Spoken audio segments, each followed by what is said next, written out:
Questão 9 da prova 2014 é uma questão de fotossíntese. Legal, que ela vem trazendo aí uma questão de gráfico, uma análise de gráfico, que é uma análise bem legal de a gente dar uma olhada e ver como funciona, né? Olha só, o gráfico abaixo mostra a taxa de fotossíntese de uma mesma planta em função da temperatura e sob concentração atmosférica de 0,05 de CO2. Pessoal, essa é a concentração normal de CO2 na nossa atmosfera. As curvas correspondem aos resultados sob duas diferentes condições ambientais, dias nublados, então aqui, e dias ensolarados. Então, eu tenho duas, né, condições. Galera, não vou olhar o gráfico. Por quê? Porque quando aparece um gráfico, eu não sei como eu tenho que olhar para ele. O fato é fotossíntese em função da temperatura. Vamos ver? Cite o fator responsável pelas diferenças nas taxas de fotossíntese apresentadas nas duas curvas. Pessoal, se uma é de dia nublado, outra é de dia ensolarado, qual é o fator que está fazendo isso? É para não zerar. Essa aqui está testando. Deixa eu ver se a caneta está funcionando. É a hora que ele vai testar isso daí, né? Você só está testando caneta. Aí o fator é luz. Acabou, né? No dia nublado tem pouco, no dia ensolarado tem muito. Continua. Em seguida, identifique o processo biológico que promove a queda dessas temperaturas dessas taxas em temperaturas acima de 40 graus Celsius. Ou seja, ó, passou daqui, ele está falando que começa a ter queda. Ó, nos dois processos. Galera, tem que lembrar que a fotossíntese é uma reação metabólica.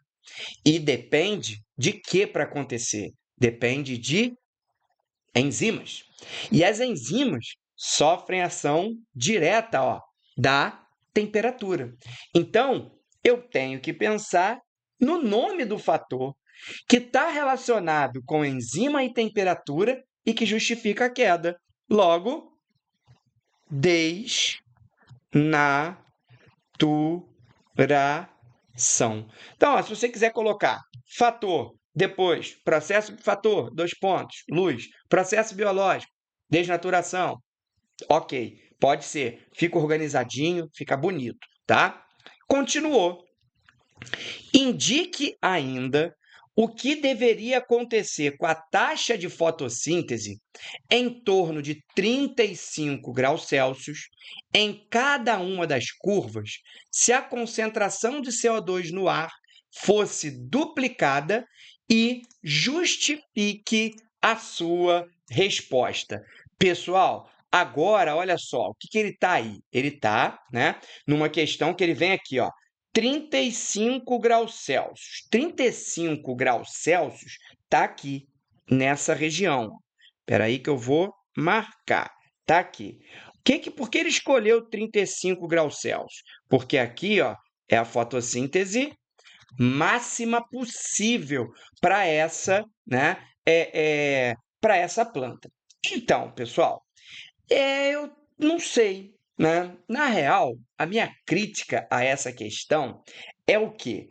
É que ele vai colocar no gabarito, e ele vai embutir na tua cabeça, que se aqui eu tenho 0,05% de CO2 e eu aumento a concentração de CO2, eu estou aumentando a taxa de fotossíntese, certo?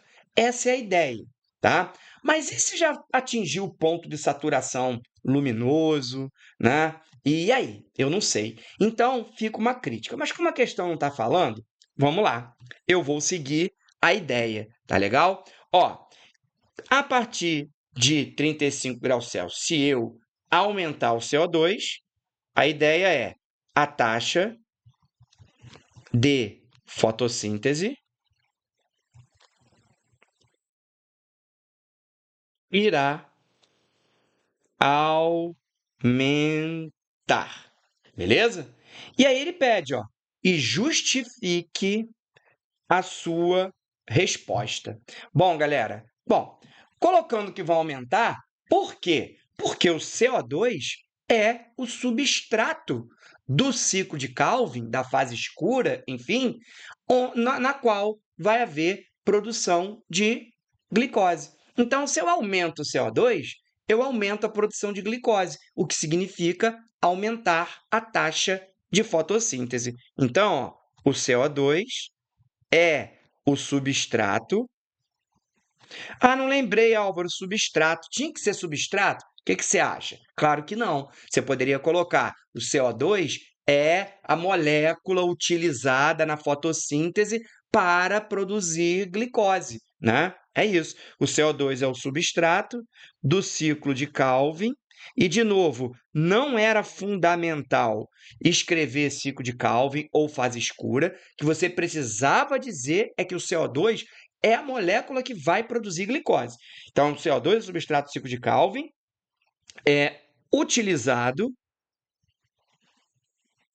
na produção de glicose ou carboidratos, tá? Ou carboidratos. Então, se eu aumento essa reação, eu estou aumentando a taxa de fotossíntese, beleza?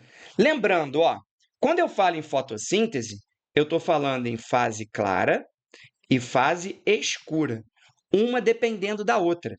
Na fase clara entra água, sai O2, libera ATP e libera NADPH.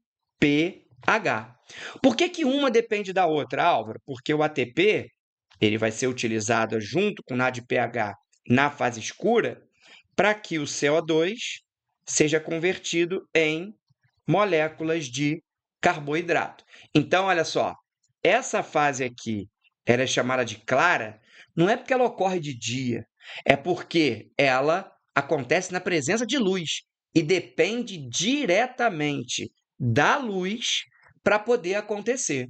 A fase escura também vai acontecer de dia, mas não é uma reação que acontece dependendo diretamente da luz, é indiretamente. Então, sem luz não tem fase clara.